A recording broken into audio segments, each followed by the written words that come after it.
Caros irmãos, queridas irmãs, há 3 domingos nós escutamos o relato de São Mateus da escolha dos 12 apóstolos.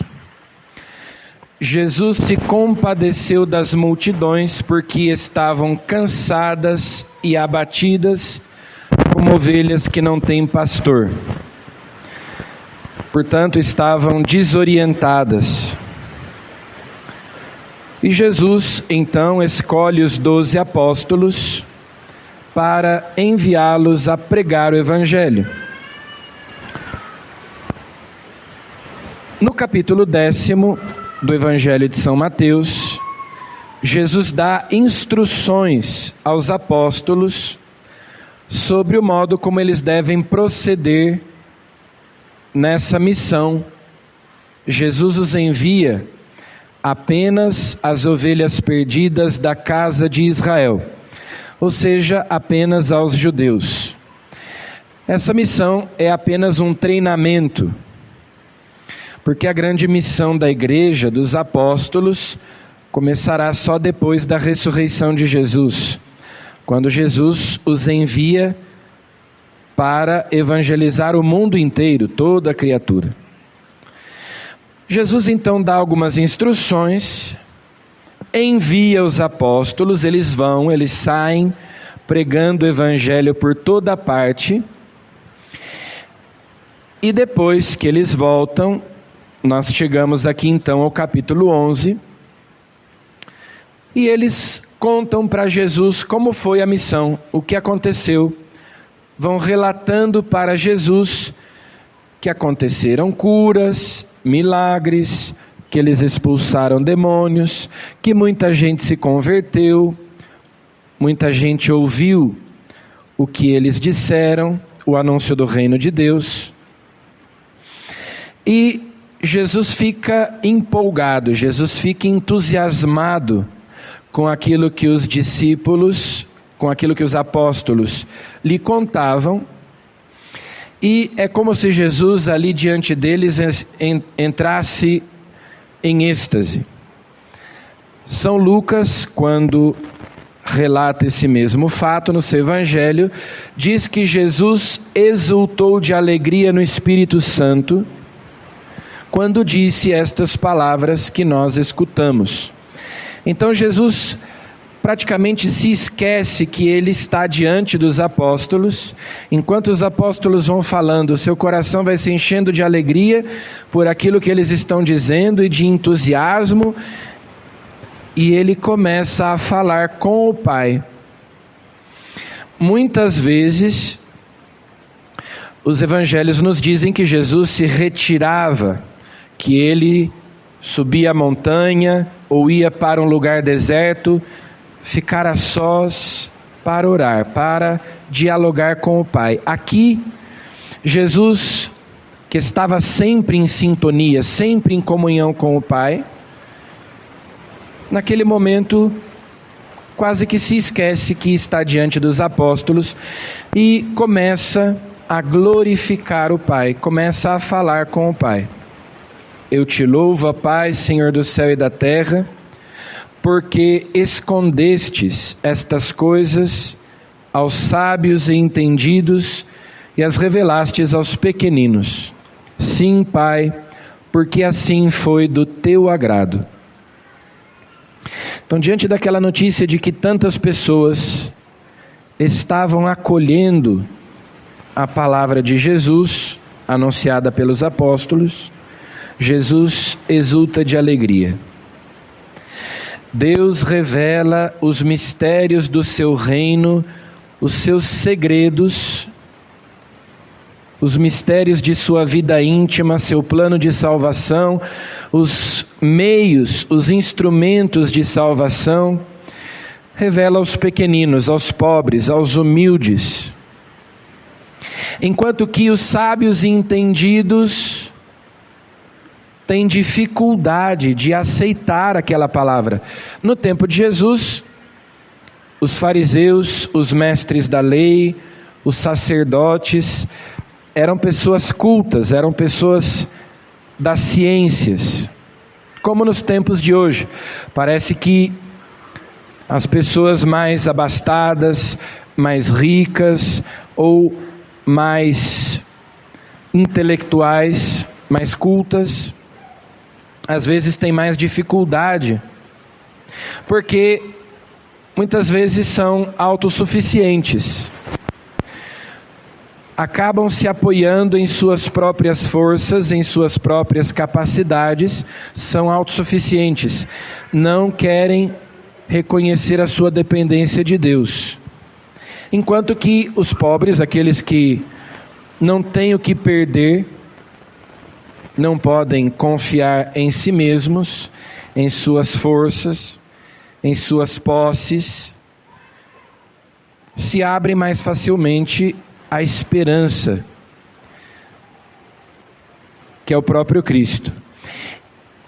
O próprio São Paulo constatava isso lá na carta aos Coríntios, na primeira carta aos Coríntios, ele diz: entre vós não existem muitos sábios de sabedoria humana, em sua maioria vocês são gente pobre, gente humilde, gente simples, e Deus quis escolher aquilo que o mundo considera fraco para confundir os fortes, aquilo que o mundo considera estulto, desprezível, para confundir os ricos, para confundir os sábios. O próprio São Paulo era um homem culto, um homem sábio, inteligente, versado nas Escrituras, era fariseu. Mas para seguir a Cristo, foi preciso que ele caísse do cavalo, foi preciso que ele passasse por uma certa humilhação, para que então ele abrisse o seu coração a Cristo. Havia tanta resistência no coração de São Paulo, então não é que não seja possível, mas é mais difícil. Os primeiros apóstolos, os primeiros discípulos de Jesus eram pescadores. Mateus era um cobrador de impostos. Jesus tinha ali também Nicodemos, José de Arimateia, que eram membros do Sinédrio, mas esses eram a minoria. Então Jesus exulta de alegria, cheio do Espírito Santo, e louva o Pai porque revela os segredos, os mistérios do seu reino aos pequenos, aos pobres, aos humildes, aos mansos, aos puros de coração. Aquela lista toda lá do Sermão da Montanha das Bem-aventuranças. Tudo me foi entregue por meu Pai. Ninguém conhece o Filho senão o Pai, ninguém conhece o Pai senão o Filho. Então agora que Jesus já está se dirigindo de novo aos apóstolos, né? Ele tem aquele instante de se elevar a Deus e depois agora ele volta a falar com os apóstolos. Jesus revela o Pai revela o Filho. Os apóstolos ali presenciam essa familiaridade, essa intimidade que Jesus tem com Deus e que escandalizou os judeus lá no Evangelho de São João. Eles dizem, ele fala como se Deus fosse o pai dele, então ele se faz igual a Deus. É isso mesmo, mas não é que Jesus se fazia igual a Deus, ele de fato era Deus, não era, como diziam os judeus, um homem que quer se fazer Deus, mas Deus que se fez homem. E ali, naquele diálogo de Jesus com o Pai diante dos apóstolos, eles vão percebendo que Jesus se relaciona com Deus de um modo único, justamente porque ele é o Filho único. E que, seguindo a Jesus, sendo amigos de Jesus, eles podem entrar nessa comunhão do Pai e do Filho, que no Filho nós nos tornamos filhos também.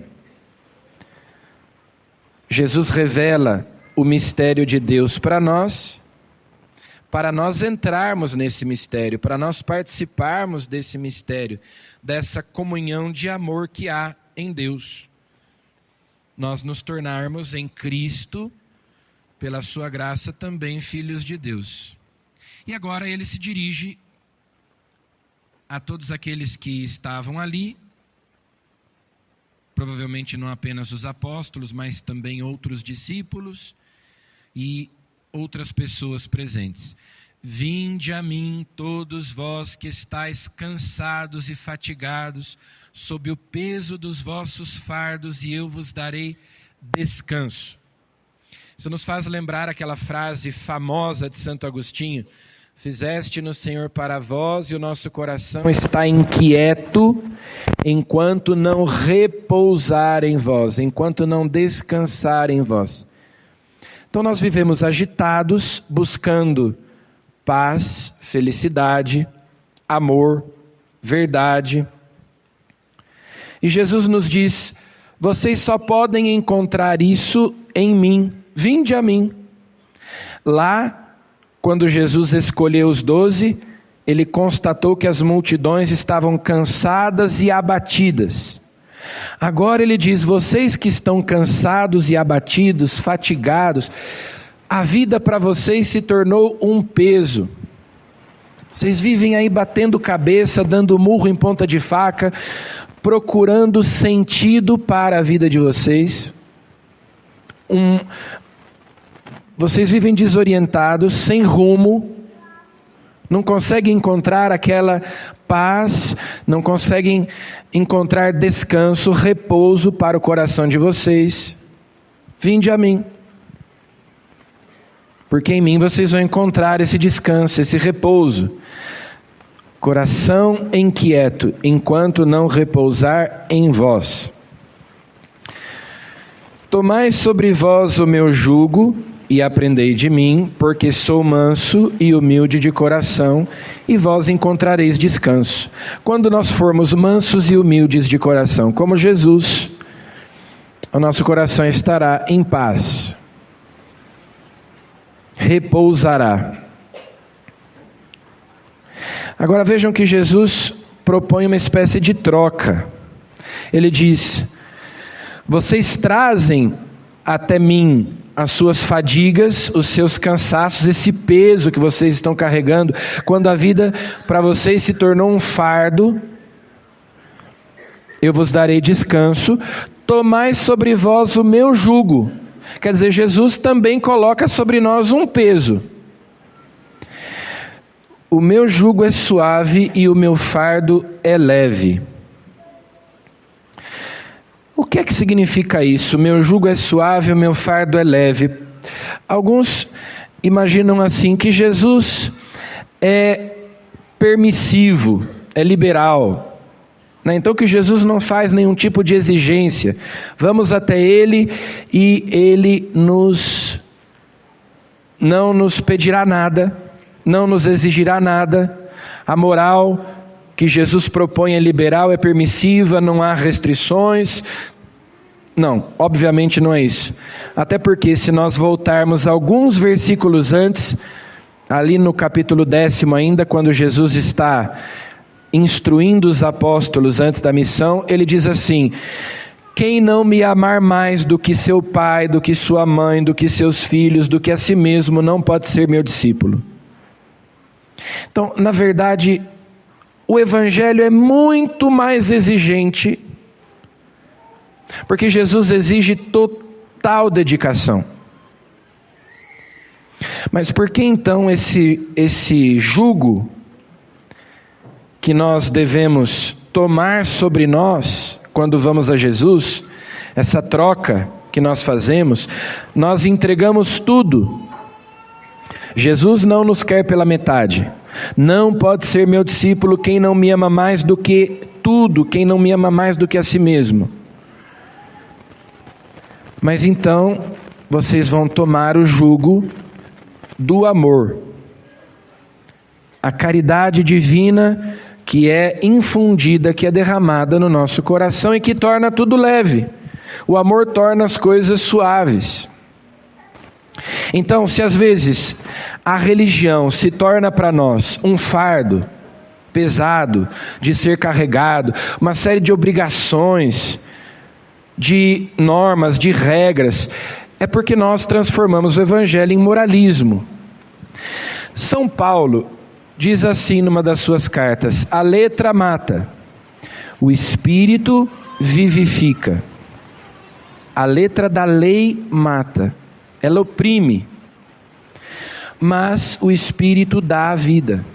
Santo Tomás de Aquino, comentando ou parafraseando São Paulo, diz o seguinte: a letra do evangelho também mata, se faltar a graça interior da fé que cura. Quer dizer que se eu me dispor a viver o evangelho sem vida interior, sem vida de oração, sem vida sacramental, não funciona, não dá certo. É como aqueles malucos lá que desceram a 400 quilômetros de profundidade num submarinozinho, né, que não era adequado para aquela profundidade. Vai dar problema.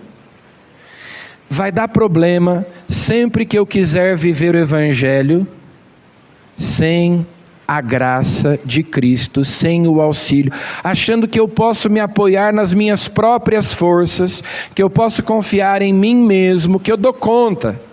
Nós não damos conta de viver o evangelho. O evangelho é muito exigente.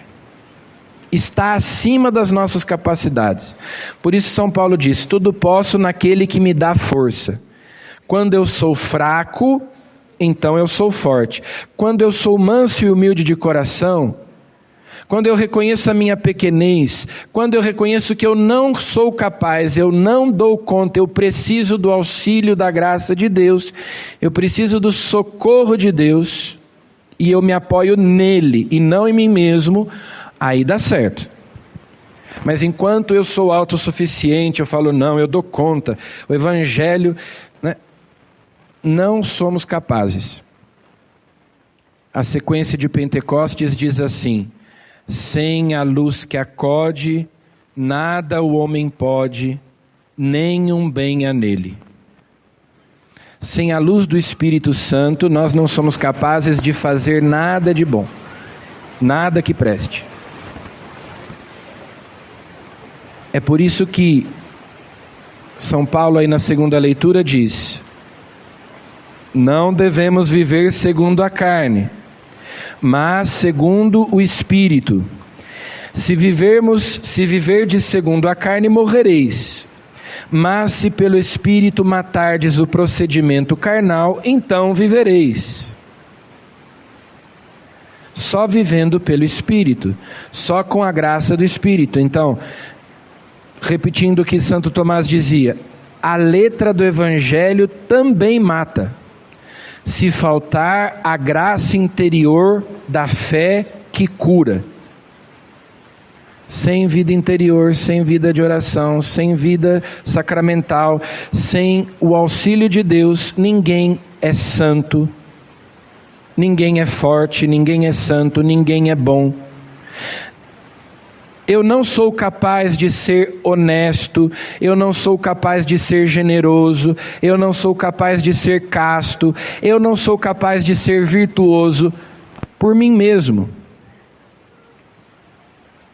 Se eu tentar fazer isso, eu vou deturpar o Evangelho. A religião vai se tornar um formalismo estéril e vazio. Uma religião cosmética, que é só para o exterior, só para a aparência.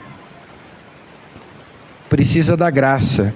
O amor torna as coisas mais leves, mais suaves.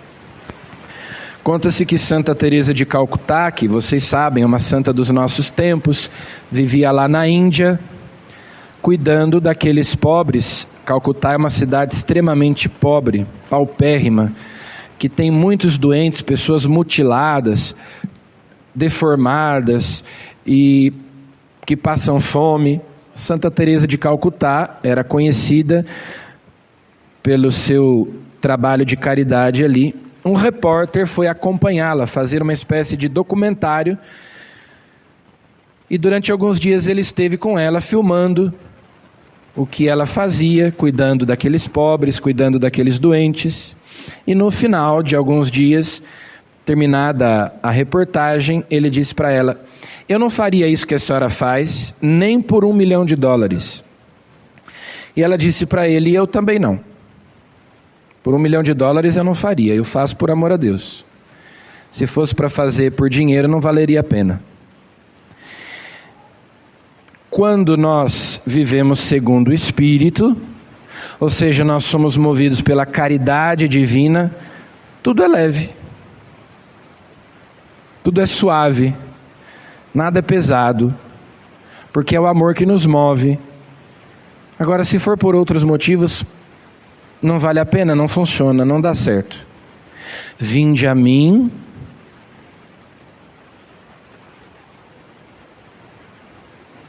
colocai as vossas preocupações, os vossos pesos, os vossos fardos sobre mim, o peso da vida. Agora tomem sobre si o meu jugo, que é o amor, e o amor é exigente. Mas, uma vez que o amor nos configura a Cristo, as coisas se tornam mais simples, as coisas se tornam mais leves. Então nós não podemos transformar o Evangelho num conjuntinho de regras, quase que uma etiqueta, né, do pode, não pode, é permitido, é proibido, é pecado, não é pecado. Nós temos que ser um pouco mais generosos com Deus. Sem a graça, sem o Espírito de Cristo, nós não somos capazes de viver aquilo que o Evangelho propõe para nós. Está acima das nossas capacidades. A santidade é obra de Deus em nós. Então vamos pedir a Jesus nesta Santa Missa que Ele nos dê o Espírito Santo, que nos fortaleça, que nos dê um coração manso e humilde,